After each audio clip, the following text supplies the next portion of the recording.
This is Killer Instinct Baits, and today I'm making a sand shark swim bait. That's kind of a little bit of a mouthful. While I'm cutting this bait out, you may be wondering why I'm doing a sand shark, or a sand tiger shark, or a gray nurse shark, or a ragged tooth shark. It's got a lot of names.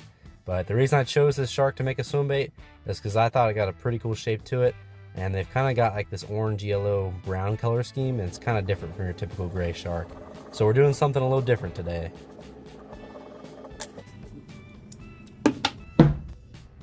We got the basic shape of the shark cut out. Now I'm just going to glue on the tail, that way I don't lose it. I've still got a lot of material to remove, so I'm marking out some lines on the bait, that way I know where to cut, and then I carve those out.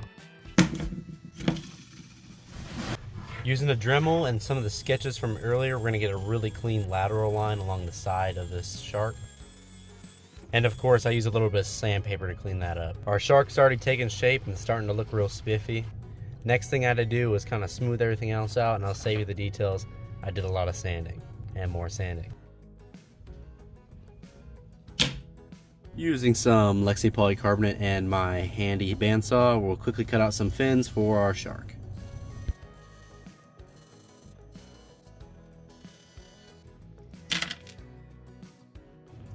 And we're right back to it with the sanding, and then it's time to cut some slots for these fins. I tend to use a sharp box cutter for this, and occasionally a Dremel. Now that we got some slots cut out for the fins, let's attempt to cut out some joints for the swim bait. So after a close call and whatever that was, we got the joints cut out on the bait.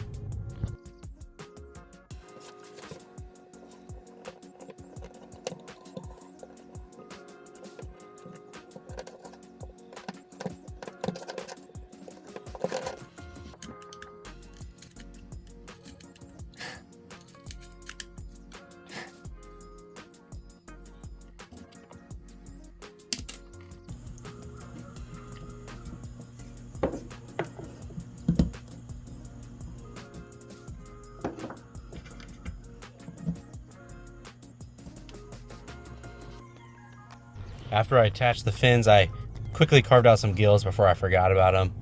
Yeah, I almost forgot. And speaking of forgetting things, I also forgot to carve out a mouth, so that's what we're doing right here.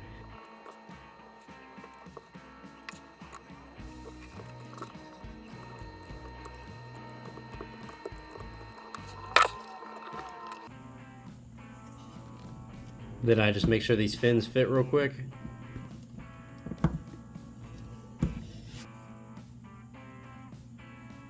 This is one of the coolest baits I think I've ever made. It's not even done yet. Oh, that's so sick. So Lexan polycarbonate's pretty strong, but I'm kind of worried about the anchor points on these. So we're gonna drill out into this plastic, and then we're gonna make some little metal anchors to anchor into the wooden body of the bait. Then I'll drill a little hole for a line tie, and then using some twist wire in the drill, I'll make one. Oh, it's hot. It's gonna be our line tie.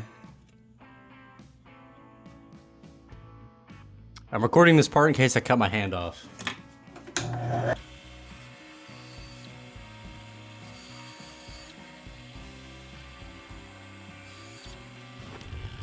Luckily I got all three parts separated with both hands still intact.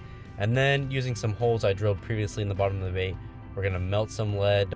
Using proper ventilation and a respirator, I avoid from breathing any funny fumes. Hopefully this lead will give the bait some weight that'll give it some actions and make it float upright correctly. Now that the bait is all done and looking good, and I took it to the gym with me for some reason, it is ready for its first coat of paint. I painted the shark white. I've got to add one little detail. Adding black to the mouth and gills and then covering it back up with white will make those details pop out more once we add more colors. Speaking of adding colors, next I spray the top and the sides of this bait a golden yellow, and I leave the bottom of the bait white. This next detail won't be visible until the bait is clear coated, but using a comb we're going to spray some golden horizontal lines along our shark. Then just a quick spritzing of tan along the top of the shark. Once that was dry, using a brush, I put a bunch of little orange dots all over the shark, and this took a little bit to make it look natural and random, but I took my time and it ended up looking pretty good. Then lastly, with the airbrush, I sprayed the top of the baits a little bit of a dark brown, and then real carefully around the fins. Alright, now that the bait's all painted and looking good, next I mixed up some clear coat and got to cooking.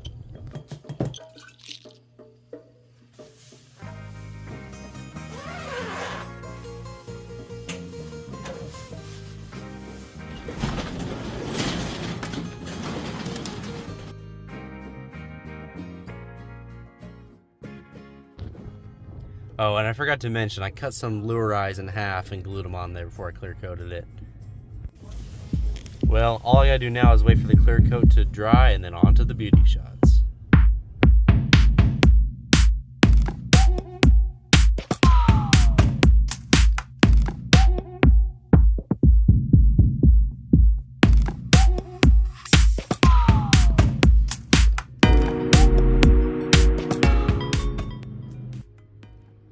Alrighty fellas, that is it for the sand shark fishing lure. Hope you liked it. I thought it turned out pretty well. I kind of had to rush this video because I start my mission tomorrow. So I'll be gone for 2 years, but hopefully when I get back we can try this fishing lure out, and I hope to see you guys next time. See ya. Bye.